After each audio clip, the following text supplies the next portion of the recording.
Kita awali dari berita pertama, ya saudara. Salah satu agenda pertemuan antara Presiden Joko Widodo dengan Perdana Menteri Singapura Lee Hsien Loong adalah penandatanganan kesepakatan pengambil alihan pelayanan ruang kendali udara atau Flight Information Region di wilayah Natuna, Kepulauan Riau dari Singapura.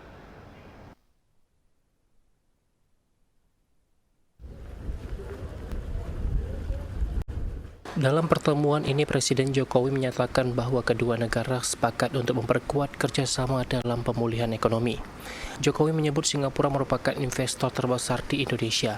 Pada Januari hingga September 2021, investasi Singapura di Indonesia mencapai 7,3 miliar US dollar. Pertemuan retreat mencatat adanya investasi baru senilai 9,2 miliar US dollar di bidang energi baru terbarukan di sekitar Batam, Sumba, dan Manggarai Barat, serta pembangunan hub logistik di Pelabuhan Tanjung Priok.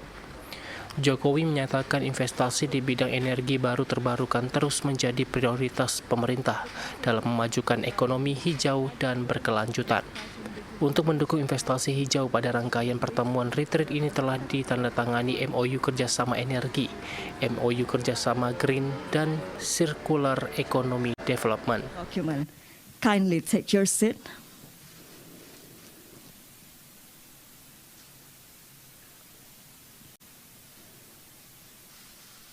Selain itu, guna menjaga stabilitas finansial dan moneter untuk mendukung pemulihan ekonomi, telah ditandatangani beberapa kerjasama, antara lain MOU kerjasama keuangan dan perpanjangan selama setahun, kerjasama lokal currency bilateral, swap agreement, dan bilateral repo line pada November 2021 lalu. Jokowi juga mengharap MOU antara Bank Sentral terkait inovasi pembayaran, anti pencucian uang, dan pencegahan pendanaan terorisme dapat segera ditangani. Sementara itu, untuk mendukung mobilitas manusia yang aman, Jokowi menyebut Indonesia dan Singapura sedang finalisasi kerjasama pengakuan vaksin dan platform pelacakan perlindungan yang dimiliki kedua negara. Terkait di bidang politik, hukum, dan keamanan, Jokowi menyebut baik tercapainya sejumlah kesepakatan antara kedua negara seperti exchange of letters antara Menteri Koordinator Bidang Kemaritiman dan Investasi RI dengan Menteri Koordinasi Keamanan Nasional Singapura. Kemudian perjanjian ekstradisi dan persetujuan Flight Information Region atau FIR, serta pernyataan bersama Menteri Pertahanan kedua negara tentang komitmen untuk memperlakukan kerjasama pertahanan. Jokowi menjelaskan untuk perjanjian ekstradisi yang baru ini, masa retroaktif diperpanjang dari semula 15 tahun menjadi 18 tahun sesuai pasal 78 KUHP. Dengan penandatangan perjanjian FIR, Jokowi mengatakan ruang lingkup FIR Jakarta akan melingkupi seluruh wilayah udara teritorial Indonesia, termasuk Kepulauan Riau. Dia berharap ke depannya kerjasama penegakan hukum keselamatan penerbangan kedua negara bisa diperkuat berdasarkan prinsip saling menguntungkan.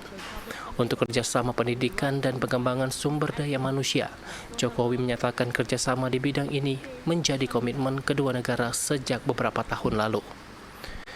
Untuk tahun 2022 akan dilakukan pelatihan SDM antara Singapura dan Pemprov Kepri sebagai bentuk penguatan kapasitas di bidang food industry dan supply chain. Pengembangan kerjasama ini diharapkan bisa dilanjutkan di berbagai daerah. Dalam rangkaian pertemuan retreat ini telah ditandatangani MOU kerjasama energi, kemudian MOU kerjasama Green and Circular Economy Development. Selain itu, guna terus menjaga stabilitas finansial dan moneter untuk mendukung pemulihan ekonomi, telah ditandatangani pula beberapa kerjasama antara lain MOU kerjasama keuangan, dan pada November 2021, kerjasama Local Currency Bilateral Swap Agreement dan Bilateral Repo Line telah diperpanjang 1 tahun. Saya juga berharap agar MOU antara Bank Sentral terkait inovasi pembayaran, anti pencucian uang, dan pencegahan pendanaan terorisme dapat segera ditandatangani. Selain itu, guna mendukung mobilitas manusia yang aman, Kedua negara saat ini sedang memfinalisasi kerjasama pengakuan vaksin dan penyelenggaraan. Untuk skala lebih besar, Jokowi juga menyambut lebih baik rencana penandatanganan MOU Human Capital Partnership Arrangement. Menurut Jokowi, MOU ini akan memperkuat kerjasama riset dan penguatan kelembagaan dan pertukaran mahasiswa dalam rangka memperkokoh konsep kampus merdeka. Dery Nugraha melaporkan dari Tanjung Pinang. Thank